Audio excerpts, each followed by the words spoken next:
ओम नमो भगवते वासुदेवाय। जय श्री कृष्ण। अथ गर्भगीता। श्री कृष्ण भगवान का वचन है कि जो प्राणी इस गर्भगीता का सद्भावनापूर्ण विचार से मनन करता है वह पुरुष फिर गर्भवास में नहीं आता। अर्जुन कहते हैं, हे कृष्ण भगवान, यह प्राणी जो गर्भाशय में आता है वो किस दोष के कारण आता है? हे प्रभु जी, जब यह जन्मता है तब से लेकर और बुढ़ापे तक अनेकानेक रोग लगते हैं, अनेकानेक परेशानियां आती हैं, फिर मृत्यु होती है। हे स्वामी, वह कौन सा कर्म है जिसके करने से प्राणी जन्म मरण से रहित हो सकता है? श्री भगवान कहते हैं, यह गर्भगीता भगवान श्री कृष्ण और अर्जुन के संवादों पर आधारित है, इसलिए पूर्ण मनोयोग से सुनिए। देखिए, सृष्टि के नियंता ने कैसी कैसी गूढ़ बातें बता दी कि जिनके जानने से कितना हमारा हित हो सकता है। तो भगवान बोले, जब अर्जुन ने यह प्रश्न किया तो भगवान कहते हैं कि हे अर्जुन, यह मनुष्य जो है ना, वो अंधा, वो मूर्ख है जो संसार के साथ प्रीति करता है। यह पदार्थ मैंने पाया है और वह मैं पाऊंगा, ऐसी चिंता इस प्राणी के मन से उतरती ही नहीं। 8 पहर माया को ही मांगता रहता है। इन बातों को करके बार बार जन्मता और मरता है, तब वह गर्भाशय के दुख पाता है और गर्भाशय में रहता है आकर के। अर्जुन कहते हैं, हे श्री कृष्ण भगवान, यह मन मस्त हाथी की तरह है, तृष्णा इसकी शक्ति है। यह मन तो 5 प्रकार के जो विचार हैं उनके वश में रहता है, अर्थात काम, क्रोध, लोभ, मोह और अहंकार। इन 5 में अहंकार बहुत बली है, बहुत ताकतवर है। सो कौन सा ऐसा यत्न है जिसके करने से मन वश में हो जाए? श्री भगवान कहते हैं, हे अर्जुन, यह मन निश्चय ही हाथी की तरह है, तृष्णा इसकी शक्ति है। मन इन 5 यानी काम, क्रोध, लोभ, मोह और अहंकार के वश में रहता है और अहंकार इनमें श्रेष्ठ भी है। हे अर्जुन, हाथी जैसे अंकुश के वश में होता है, वैसे ही इस मन रूपी हाथी को भी वश में करने के लिए ज्ञान रूपी अंकुश की आवश्यकता होती है। अहंकार करने से यह जीव नरक में पड़ता चला जाता है। अर्जुन बोले, हे भगवान, हे प्रभु, जो एक तुम्हारे नाम के लिए वन खंडों में मारे मारे फिरते हैं, एक वैरागी हुए हैं, एक धर्म करते हैं, इनको कैसे जाने? जो वैष्णव हैं वे कौन हैं? भगवान कहते हैं, हे अर्जुन, एक मेरे ही नाम के लिए वनों में फिरते रहते हैं, वे सन्यासी कहलाते हैं। एक सिर पर जटा बांधते हैं, एक अंग पर भस्म लगाते हैं, उनको हम नहीं प्राप्त होते, क्योंकि इनमें अहंकार रहता है, इससे मेरा दर्शन दुर्लभ है। अर्जुन बोले, हे प्रभु, वह कौन सा ऐसा पाप है जिससे स्त्री की मृत्यु हो जाती है? वह कौन सा ऐसा पाप है कि जिससे पुत्र मर जाता है? और वह कौन सा ऐसा पाप है कि व्यक्ति नपुंसक हो जाता है? भगवान कहते हैं, हे अर्जुन, जो किसी से कर्ज लेता है और देता नहीं है, इस पाप से औरत मर जाती है उस व्यक्ति की। और जो किसी की अमानत रखी हुई पचा जाता है यानी खा जाता है, यानी अमानत में खयानत कर देता है, वह उसके पुत्र मर जाते हैं। जो किसी का कार्य किसी के गोचर आए पड़े और वह जवानी कहे कि मैं तेरा कार्य सबसे पहले कर दूंगा, और जब समय आए उसका कार्य न करे तो इस पाप से वह नपुंसक हो जाता है। ये बड़े पाप हैं अर्जुन। अर्जुन बोले, हे भगवान, कौन सा पाप ऐसा है कि मनुष्य सदैव रोगी रहता है? कौन सा ऐसा पाप है कि व्यक्ति गधे का जन्म पाता है? स्त्री का जन्म और गधे का जन्म क्यों पाता है, और बिल्ली का जन्म किस पाप से होता है प्रभु? भगवान कहते हैं, अर्जुन, जो भी मनुष्य कन्यादान करते हैं और इस दान में मूल्य लेते हैं वे दोषी हैं। वे मनुष्य सदा रोगी रहते हैं। अब वो रोग इस जन्म में हो या अगले जन्म में भी भोगना पड़ सकता है। जो विषय विकार के वास्ते मदिरापान करते हैं, अर्थात जो गलत संगत करना पसंद करते हैं, वे गधे का जन्म पाते हैं अगले जन्म में, और जीवन भर इसी प्रकार की परेशानी भोगते रहते हैं। और जो झूठी गवाही भरते हैं वह औरत का जन्म पाते हैं। जो रसोई बना करके पहले स्वयं भोजन कर लेती हैं औरतें और पीछे अपने पति परमेश्वर को अर्घ्य और भोजन आदि उपलब्ध कराती हैं, वे अगले जन्म में बिल्ली का जन्म पाती हैं। जो मनुष्य अपनी वस्तु दान करते हैं औरत का जन्म पाते हैं। और अपनी वस्तु कौन सी? अपनी झूठी वस्तु, मतलब जो प्रयोग की हुई वस्तु है। जैसे कपड़े हैं, आपने ले लिए, पहन लिए और फिर दान किए, तो वह वस्तु अगर दान करते हैं तो अगले जन्म में आप औरत का जन्म पाएंगे।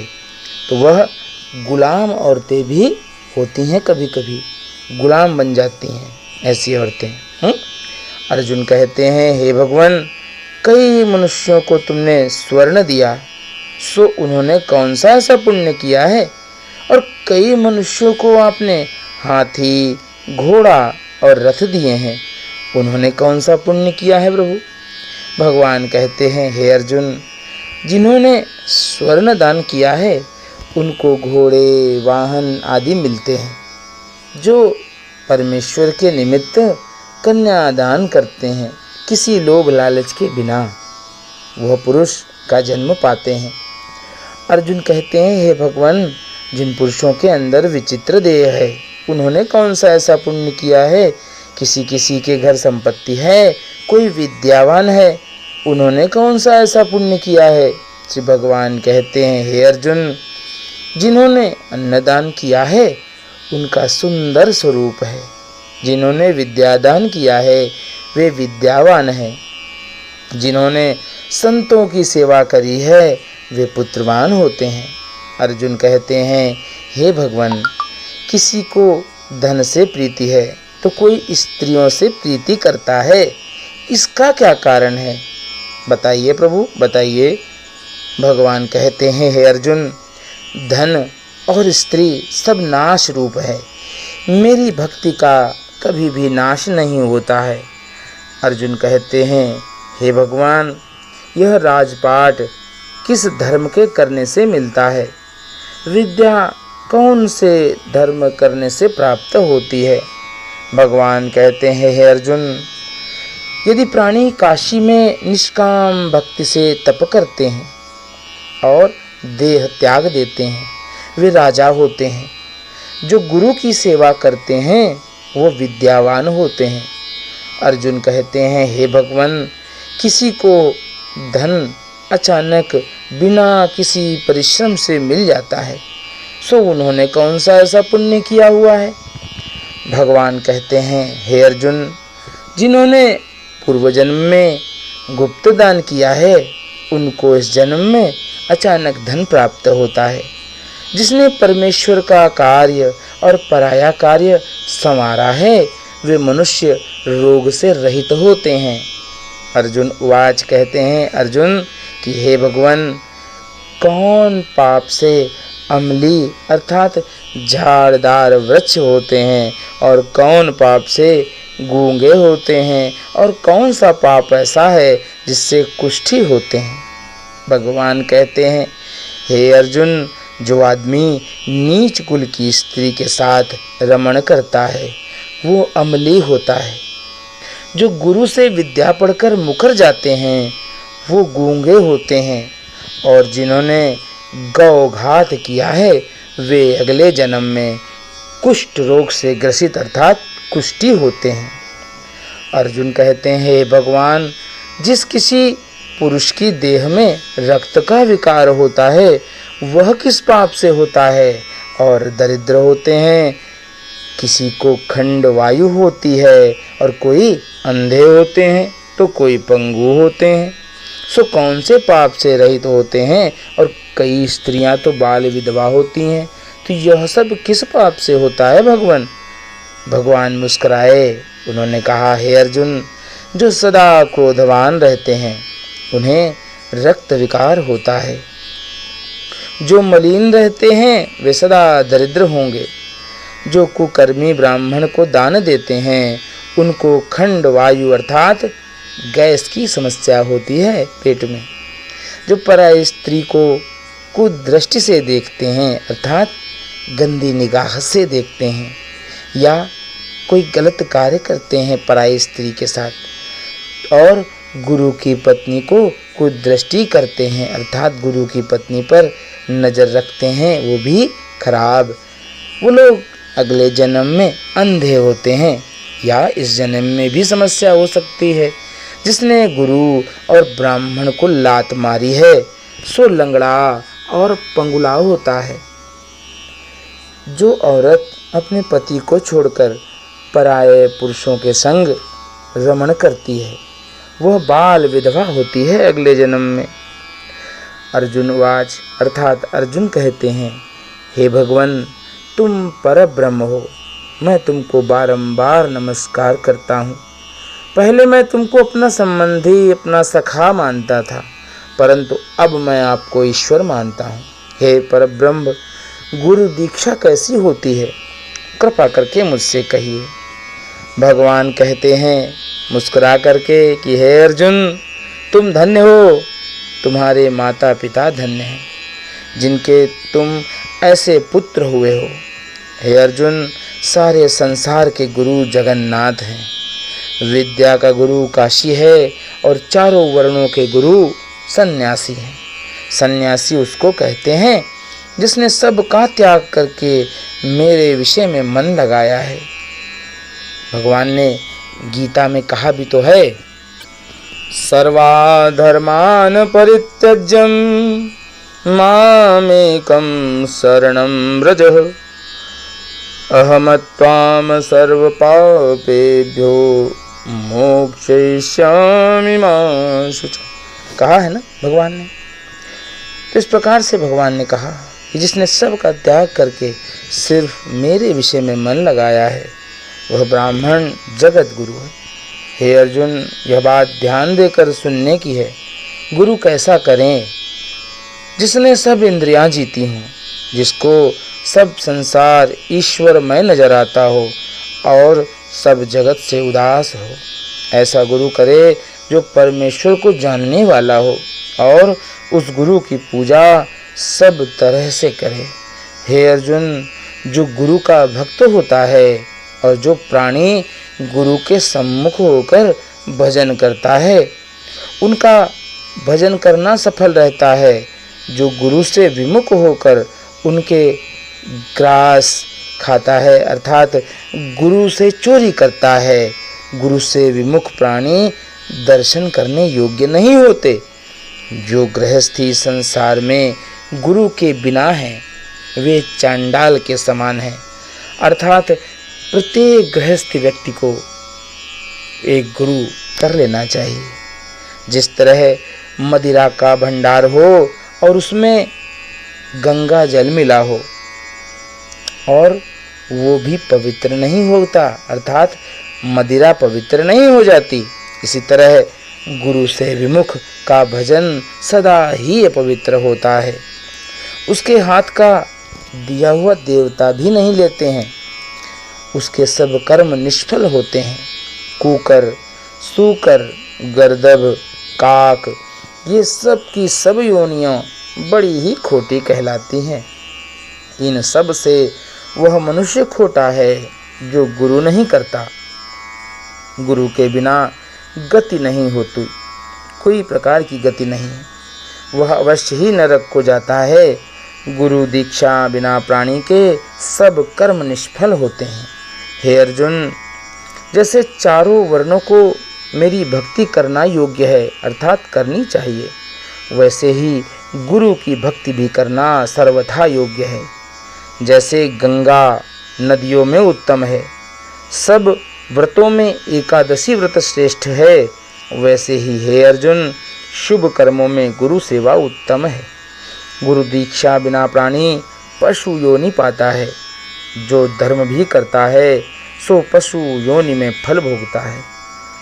84 लाख योनियों में भ्रमता रहता है। अर्जुन कहते हैं, हे कृष्ण भगवान, गुरु दीक्षा क्या वस्तु है? भगवान कहते हैं, हे अर्जुन, धन्य है तेरा जन्म और जिसने यह प्रश्न किया, तेरा मन जिसमें लगा, तू भी धन्य है। गुरु दीक्षा का अर्थ है 2 अक्षर है, हरि ओम। इन अक्षरों को गुरु कहते हैं। यह चारों वर्णों को अपनाना श्रेष्ठ है, अर्थात चारों वर्णों को अपनाना चाहिए। हे अर्जुन, जो गुरु की सेवा करता है उस पर मेरी प्रसन्नता होती है। वह 84 लाख योनियों से छूट जाता है, जन्म मरण से रहित हो नरक नहीं भोगता। जो प्राणी गुरु की सेवा नहीं करता वह 3.5 करोड़ वर्ष तक नरक में पड़ा रहता है। जो गुरु की सेवा करता है उसको कई अश्वमेघ यज्ञ के पुण्य का फल प्राप्त होता है। गुरु की सेवा मेरी सेवा है।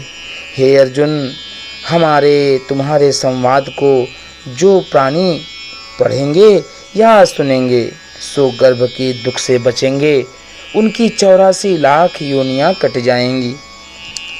इसी से पाठ का नाम गर्भ गीता है।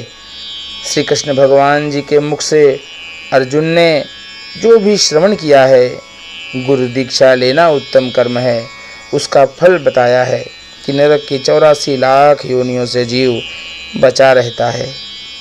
भगवान बहुत भक्तवत्सल हैं, भगवान प्रसन्न हो, ऐसी हमारी बारंबार कामना है। यह जो गर्भ गीता है आपको कैसी लगी कमेंट बॉक्स में ज़रूर नीचे लिखिएगा।